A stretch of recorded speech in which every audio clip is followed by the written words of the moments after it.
Selamat pagi semuanya. Assalamualaikum warahmatullahi wabarakatuh. Selamat berjumpa pada kesempatan yang berbahagia ini. Di pagi hari ini kita ketemu ya dalam suasana yang cerah, udara di luar juga angin semilir ya, matahari bersinar dengan terangnya. Mudah-mudahan Anda pun juga bersinar terang ya. Tidak lupa ini masih dalam suasana pandemi, jaga imunitas, jaga kesehatan, pakai masker dan sering cuci tangan, dan tidak lupa jaga jarak, jangan bergerombol ya. Ini yang selalu kita dengungkan, karena kesehatan merupakan titik tolak dari kegiatan kita, karena orang yang sehat tentu akan bisa berpikir. Jika kita tidak sehat tentu kita tidak akan bisa berpikir.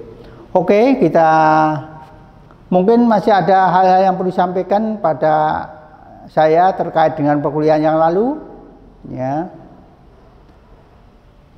Kalau tidak ada, kita lanjut pada kuliah yang kedua ini, yaitu terkait dengan pendahuluan. Di sini nanti kita akan bicara mengenai ruang lingkup, mengenai pengertian benih dan ruang lingkupnya. Ini benih ya. Pengertian teknologi benih ya. Kita bicara mengenai teknologi benih dulu. Mata kuliah ini diberikan kepada Anda itu karena tadi sudah ada bagaimana manfaatnya, tujuannya agar Anda bisa menyelesaikan permasalahan benih. Tapi teknologi benih ini apa itu? Itu adalah suatu ilmu, ya, ilmu pengetahuan mengenai cara-cara untuk dapat memperbaiki sifat-sifat genetik dan fisik dari benih, yang mencakup ya, kegiatannya itu mencakup pengembangan varietas ya. Anda kalau kita perhatikan di luar itu, sekarang ini banyak sekali varietas-varietas yang beredar. Saya kalau waktu zaman tahun 80-an masih agak hafal itu. Varietasnya itu hanya tertentu untuk padi misalnya. Ya. PR36, PB5, PB8 seperti itu ya. Sekarang banyak sekali, karena memang ini digunakan untuk harus selalu berkembang. Karena tujuan dari kita memproduksi benih itu agar nanti hasilnya bisa maksimal. Ini. Jadi pengembangan varietas. Kemudian ada pelepasan, penilaian dan pelepasan. Ini satu rangkaian ya. Kemudian memproduksi benih. Ya. Pengolahan, penyimpanan, pengujian, sertifikasi benih. Inilah yang dimaksud dengan teknologi benih. Jadi ilmu ini sebenarnya cabang dari ilmu agronomi ya.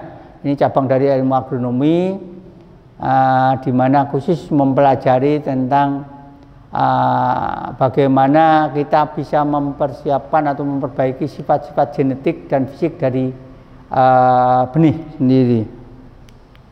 Nah, berbicara benih tentu kita harus tahu dulu. Ada pepatah mengatakan tak kenal maka tak sayang, maka Anda mesti tahu apa itu benih ya. Benih adalah bahan tanaman berasal dari generatif maupun vegetatif ya, yang digunakan untuk tujuan pengembang biakan tanaman. Ini Perhut tahun 2009, ini khusus yang kehutanan, sedang yang lainnya tidak ada ini. Ini aturan yang baku itu Undang-Undang Nomor 12 tahun 1992. Ini induknya ada di situ. Benih dapat berupa biji, ya ini ingat, benih dapat berupa biji karena undang-undangnya begitu. Dapat berupa tanaman yang lain. Ya. Kalau definisi yang lama, benih itu ya dari biji. Sedangkan bahan-bahan yang lain seperti stek, kemudian cangkok dan lain-lain itu vegetatif. Tapi ini adalah disebut benih. Jadi yang vegetatif bisa disebut sebagai bibit. Kalau dulu biji terpilih namanya benih, kemudian benih tumbuh tanaman kecil itu namanya bibit, yaitu dipakai untuk bahan tanaman. Jadi kata kuncinya bahwa di sini bisa dikatakan benih itu jika digunakan untuk mengembangbiakan tanaman, baik mulai dari akar, batang, daun maupun pucuk. Itu termasuk tetap sebutannya adalah benih. Tapi orang lama mengatakan ini bukan benih, ya, tapi undang-undang mengatakan bahwa itu benih. Kalau bibit itu untuk ternak dan di perikanan, itu namanya bibit, ya. Kemudian dalam pengertian tersebut bahwa benih itu bahan tanaman. Nah, ini kata kuncinya. Tujuan dari benih itu untuk pengembangbiakan. Dengan kata lain, ya, ini. Dengan kata lain, biji atau bahan vegetatif yang tidak digunakan untuk tujuan mengembangbiakan tanaman bukan dinamakan benih.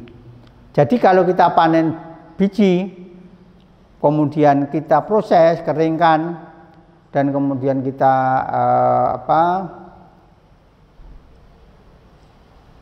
untuk konsumsi, digiling misalnya padi itu digiling, nah itu bukan benih, tapi itu biji untuk konsumsi. Tapi kalau diproses, kemudian dikemas dan dipakai untuk bahan tanaman, untuk pengembangbiakan selanjutnya, itu baru dinamakan. Nah, dalam konteks agronomi, benih dituntut untuk bermutu tinggi. Nah, artinya apa? Kalau kita mau biji itu mau diproses menjadi benih, ya harus mutunya yang tinggi. Karena apa? Karena benih harus mampu menghasilkan tanaman yang berproduksi maksimum. Kita ingat bahwa tujuan agronomi itu adalah produksi maksimum, tujuan ekonomi itu adalah keuntungan yang maksimum. Jadi di sini bagaimana kita bisa memperoleh benih yang bisa memproduksi hasil secara maksimum, itulah tujuan atau target yang tidak dicapai. Sedangkan biji tadi saya sebutkan adalah bahan tanaman yang di dalam terdapat embrio ya, sebagai hasil perkawinan antara sel gamit jantan dan sel gamit betina pada tanaman yang berbunga. Tapi ada biji yang tidak berasal dari pertemuan, ya, perkawinan sel gamit jantan dan sel gamit betina. Misalnya pada buah pisang kluthuk. Nah, itu ada bijinya, tapi silakan Anda tanam, maka di situ dia tidak akan bisa tumbuh karena memang bukan berasal dari sel gamit jantan dan sel gamit betina. Artinya dia tidak punya embrio. Nah, ini. Seperti kita kalau beli telur ayam ras, ayam petelur, itu kalau kita tesahkan nggak bisa. Karena apa? Karena memang tidak ada embrionya. Ya. Dia tidak ada pertemuan ini, tidak dikawinkan. Nah, kalau dikawinkan ada gamit jantan yang bertemu dengan gamit betina, maka dia akan bisa menjadi makhluk yang baru yang lengkap. Ya. Kalau ayam ya punya sayapnya, punya kakinya, ya, punya kepalanya, gitu. Ini perlu Anda ketahui, sehingga kenapa biji pisang kluthuk tidak bisa disemai untuk menjadi pisang, karena memang bukan berasal dari ini, tapi berasal pertemuan dengan sel-sel yang ada di kulit. Jadi bukan dari pertemuan gamit jantan dan gamit betina. Kalau kita lihat secara struktur biji, itu ada ovul, bakal biji yang mengandung vitamin atau embrio, ya, embrio, juga ada cadangan makanan. Nah, ada satu biji tanaman yang tidak mengandung cadangan makanan. Kalau biji pisang tadi ada cadangan makanan tapi tidak punya embrio. Tetapi ada suatu biji yang tidak bisa mengandung cadangan makanan tetapi mengandung embrio. Nah, contohnya adalah biji tanaman anggrek. Ya ini, ya. Anda belum pernah melihat menyemai anggrek itu di hamparan pasir atau diberi tanah, tidak. Tentu dia akan dilakukan secara kultur jaringan pada suatu botol yang diberi media buatan, ya, media agar, ya, misalnya media agar. Ini yang terjadi. Karena apa? Karena tidak punya cadangan makanan. Kalau yang komplit seperti misalnya padi itu ditaruh di tanah, disiram, dia akan muncul, ya, tunasnya akan muncul karena dia punya embrio dan punya cadangan makanan. Nah, bagi kita cadangan makanan inilah yang kita manfaatkan untuk sumber karbohidrat. Embrio ini bagi tanaman inilah yang digunakan untuk melangsungkan kehidupan selanjutnya. Nah, anggrek itu memang agak spesifik, ya, dia tidak punya cadangan makanan. Dan perkawinannya pun juga anggrek itu tidak sembarangan, jadi harus dilakukan atas bantuan manusia. Kalau itu tidak bisa, makanya jarang orang menanam anggrek kemudian tumbuh berbunga tapi menjadi biji. Kalau kita tidak melakukan pertolongan, itu akan tidak bisa ada pertemuan antara sel jantan dan sel betina, karena di antara sel jantan ini bunga betina dan jantannya itu, ya, tepung sari dan putiknya itu di tempat yang terpisah yang dihalangi oleh semacam selaput atau petilum namanya, itu yang melapisi, sehingga itu harus dibuang dulu baru dia akan bisa ketemu.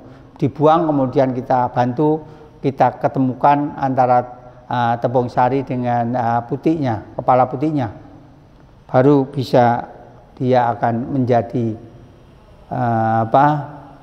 biji.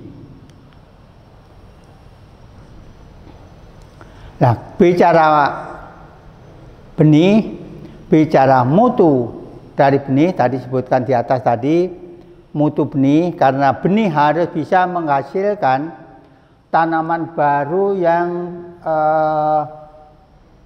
mempunyai hasil yang maksimum, maka harus bermutu. Ya. Apa yang dia maksud bermutu itu? Mutu secara genetik, ya, mutu secara genetik. Nah ini, ya, jadi mutu secara genetik. Genetik ini penampilan benih murni spesies, ya ini. Kalau Anda bingung kalimat yang panjang ini, genetik artinya sifat dari dalam benih itu sendiri, ya, benih sendiri, ya. Benih yang biasanya benih penjenis, benih dasar, benih pokok sampai benih sebar itu biasanya memiliki mutu genetik yang bagus, bersertifikat. Jadi kalau Anda ingin menanam sesuatu, maka belilah benih yang bersertifikat. Insya Allah itu adalah benih yang bermutu secara genetik. Kemudian yang kedua, mutu fisiologinya. Ini penampilannya, kemampuan daya hidupnya, viabilitas, ya, viabilitas, daya kecambah, kekuatan benih, ya. Ini kemampuan fisiologisnya. Jadi benih yang bermutu jika daya kecambahnya itu lebih dari 85%. Jadi kalau Anda misalnya mau nanam padi atau jagung, cek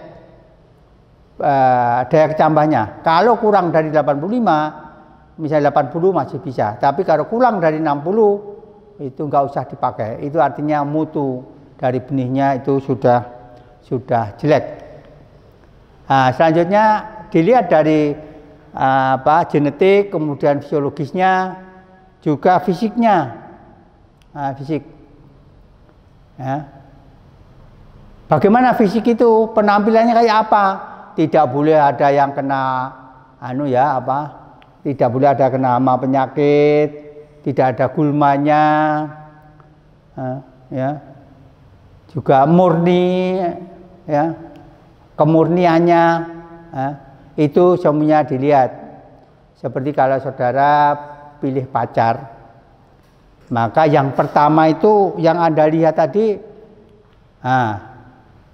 sifat genetiknya dulu, pribadinya kayak apa, kan gitu. Coba, pribadinya kayak apa? Pertama kali harus dilihat dulu, jangan penampilannya dulu. Cantik, ya begitu ya. Ternyata, waduh, boros, ya, boros, kemudian cantik, sudah boros, ternyata dari cek kesehatan tidak bisa menurunkan anak, ya, istilahnya nek wong Jawa itu apa, gabuk, ya. Maka saudara itu kalau mau menikah itu biasanya disuruh untuk cek kesehatan itu di sini. Jadi yang paling bagus ya perilakunya bagus, santun, ya, sopan santun, ya. Kayak perempuan ya solehah, begitu ya. Kemudian juga syarafi, fisiologisnya juga organ-organ tubuhnya bagus, ya, bisa menurunkan anak, ya. Kemudian juga secara fisik cantik, ya, gitu ya, fisiknya cantik. Kemudian tinggi, semampe, apalagi kaya, ya, kaya, itu cari orang banyak itu, ya, wanita cantik, solehah, kaya, wah itu banyak yang nyari nanti. Anda yang cowok-cowok yang belum punya itu cari yang seperti itu, ya. Ini sifat benih berdasarkan daya simpannya dibedakan menjadi, tadi sudah saya sebutkan, kita bicara benih dan segala macam ruang lingkupnya, ini termasuk. Jadi ada dua, benih yang dalam disimpan itu dalam kondisi yang benih yang memiliki daya simpan yang singkat, rekalsitran, ya, rekalsitran. Kemudian yang benih yang ortodok, ya, benih yang memiliki daya simpan yang relatif lama, ya. Ini agak nggak jelas ya. Jadi intinya begini, benih yang rekalsitran ini hanya disimpan sampai dengan kadar air, ya. Ini misalnya benih brambang, itu daya simpannya nggak lama. Beda dengan benih padi, benih jagung bisa berapa minggu, berapa bulan ini. Artinya yang rekalsitran ini yang itu yang simpannya dalam kondisi basah dan ini disimpannya dalam kondisi yang kering. Nah, ini kering, ini basah. Jadi bahasa mudahnya seperti itu, ya. Kemudian berdasarkan prosesnya, ya, memperoleh benih itu berdasarkan prosesnya. Benih itu didapat dari mana?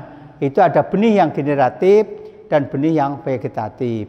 Ya, tadi saya sebutkan tadi di belakang, tadi benih yang generatif itu benih yang berasal dari, ya, benih yang pertemuan antara sel gamit jantan dan sel gamit betina. Itu namanya benih yang sebagai contoh biji, ya, yang benih, ya, dari biji misalnya gitu. Benih ini benih yang vegetatif. Ini yang bukan berasal dari pertemuan gamit jantan dan betina tadi, bisa akar Anda tahu tanaman apa yang bisa diperbanyak dengan akar? Ya. Yaitu salah satunya itu makanan yang kita sukai juga, yaitu tanaman sukun. Tanaman sukun itu tidak berbiji buahnya, sehingga perbanyakan melalui akar. Tapi aturan yang baru dengan Undang-Undang tahun nomor 12 tahun 1992 itu akar, batang, cabang, daun. Nah, ini bisa dikatakan sebagai benih. Tahu yang daun, tanaman yang bisa diperbanyak dengan daunnya yaitu tanaman cocor bebek kalau Anda ingin. Juga sativera itu juga bisa dengan daunnya, ya. Tetapi perkembangan yang terbaru, semua tanaman itu bisa diperkembangbiakkan, yaitu melalui kultur jaringan, ya. Jadi vegetatif generatif itu, ya, vegetatif ini tidak hanya akar, batang, daun, tetapi sel itu bisa dikembangbiakkan menjadi tanaman yang baru,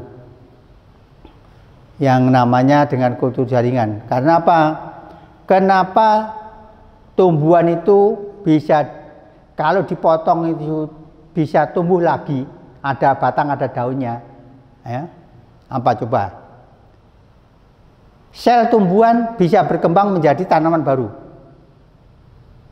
tapi sel binatang, hewan atau manusia tidak, karena di dalam sel tumbuhan itu mempunyai daya yang namanya totipotensi, total genetic potential. Jadi setiap bagian dari tanaman, ya, yang bersifat hidup bisa dikembangbiakkan menjadi tanaman baru yang lengkap. Bisa jadi akar, batang, dan daun. Ya, misalnya sel. Sel yang terdiri dari sel, ada plasma yang melingkarinya, itu adalah bagian terkecil dari makhluk hidup yang bersifat hidup. Itu bisa dikembangbiakkan menjadi tanaman baru. Ya. Nah, kemudian tipe perkecambahan dari benih itu. Ada dua tipe perkecambahan benih, yaitu epigeal dan hipogeal, ya. Ini yang dimaksud ini, jadi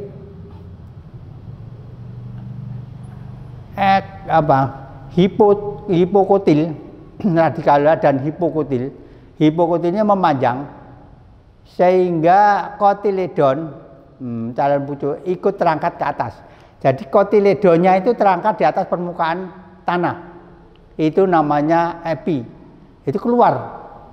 Nah, contohnya ini sengon, akasia, lamtoro, kacang tanah. Itu biji yang tadinya ditanam di dalam tanah, itu nanti akan muncul, ya, kotiledonnya. Yang muncul pertama kali ada dua daun pertama yang kandel-kandel itu yang muncul, itu kotiledon. Makanya itu disebut epigel. Kalau dua kotiledon yang muncul, itu berarti dia dikotiledon, ya, dikotil. Kalau hanya satu muncul, itu namanya monokotil, ya. Nah, tipe yang kedua adalah hipogel, ya, hipogel. Ini biji tetap ada di bawah, ya, biji tetap di bawah, ya. Ya, yang muncul itu tunas, ya. Ini, ya, di mana pemanjangan radikula hanya diiringi pemanjangan hipikotil, sedangkan kotiledon masih tetap berada di dalam kulit biji dan masih ada di dalam tanah. Contohnya, ya, ini mangga. Contohnya jagung, padi, ya, ada jagung, padi, ya, itu hipo, dia ada di dalam tanah sehingga tidak muncul di permukaan tanah. Nah, terima kasih. Artinya kita sudah berbicara untuk tahap yang pertemuan yang kedua ini berbicara benih dengan seluk-beluknya, dari apa yang dimaksud dengan benih, kemudian apa yang dimaksud dengan biji, ya, apa yang dimaksud dengan bibit, kemudian juga bagaimana hal-hal yang terkait dengan benih, ya, bagaimana cara mendapatkan benih yang bermutu, benih yang berkualitas, ya, tipe-tipe pekerjaan pada benih. Sebelum saya tutup, silakan kalau ada yang bertanya, silakan Anda bertanya hal-hal yang belum diketahui, silakan ditanyakan. Terima kasih. Assalamualaikum warahmatullahi wabarakatuh.